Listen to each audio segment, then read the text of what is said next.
All right, great. So today we're going to start working on the psoas muscles. So in order to do that, let's just talk a little bit about some of the important pieces about the psoas. Number one, it's what connects our upper half and our lower half of our body. So clearly, it's a very important muscle group, just because of that in itself.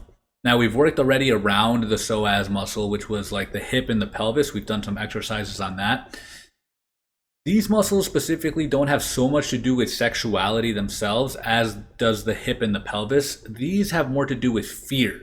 So if you look up articles on the psoas themselves, something like psoas and anxiety, if you type that in, or psoas and fear, you'll get articles that talk about how when we are in the fight or flight mode, cortisol goes into our body, and many different things happen within our body hormonally, but also physically. And one of the things that happens physically is that our psoas tightens up, getting us ready to fight or flight. Right? You get ready, and then your psoas tightens up to get you ready. That if you need to run, you're quickly running. Now the issue is that when you're in a chronic state of fear and anxiety, your psoas muscles they kind of stay tight. You get the drip of cortisol throughout the day, but also your muscles are tight.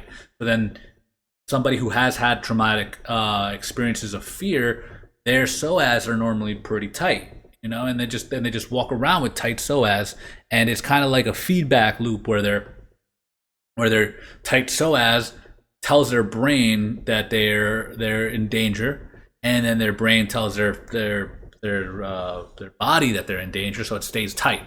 So it's just like constant issues. It's constant trauma, like the effects of trauma that happen to these people. So they're always in a state of anxiety, of chronic anxiety, and that's not good, right? So we wanna release ourselves from whatever the trauma was.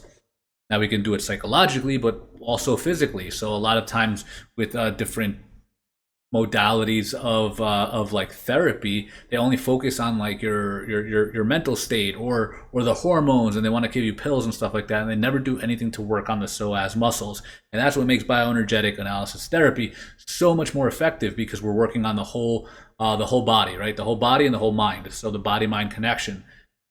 So what we're going to do throughout these exercises is just find out the places where we have traumatic holding patterns within our psoas muscles themselves. Let them be released.